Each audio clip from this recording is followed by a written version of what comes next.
Hello Bucks fans, subscribe to the channel so you don't miss Bucks first-hand news and leave your like to strengthen the channel. The Milwaukee Bucks secured the best record in the NBA with their 105-92 victory over the Chicago Bulls on Wednesday. Milwaukee will now have home court advantage throughout the postseason. If they were to find themselves in a decisive Game 7 during the playoff tournament, they'd play it in front of their fans at the Fiserv Forum. Milwaukee's victory over Chicago marks the third time in the last 5 seasons they've had the best record in the Eastern Conference. That said, their second-best player, Khris Middleton, suffered a right knee injury in the opening seconds of the Bucks' 13-point win after attempting a fadeaway jump shot. Leave your like on this video to keep up to date with everything that happens at Bucks. Thanks. Continuing. Middleton could be seen grimacing and limping up the floor after his missed jumper. He sat out for the remainder of the night's game. Without a healthy Khris Middleton, I don't see how the Bucks will be able to defeat the Boston Celtics.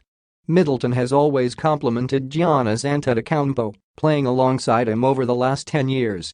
Antetokounmpo typically dominates at scoring the basketball inside of the paint, while Middleton torches defenses with his jump shooting ability from the mid-range and from behind the three-point arc. They've been one of the best 1-2 punches in the NBA for a decade now and have a championship under their belts to show for it.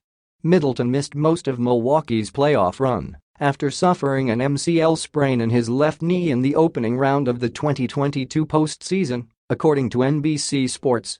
Despite being without their second-best player, Antetokounmpo and company pushed the Celtics 7 games in the conference semifinals before Boston ultimately annihilated them by 28 points at TD Garden.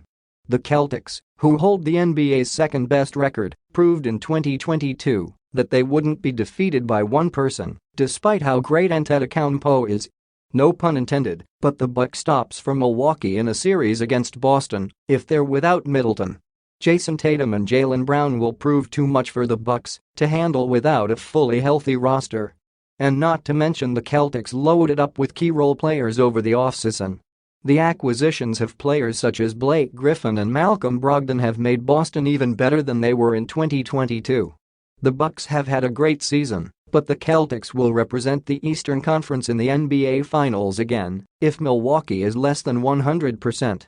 Put your opinion in the comments as it is very important for Bucks. I update you at any time with the latest news from Bucks.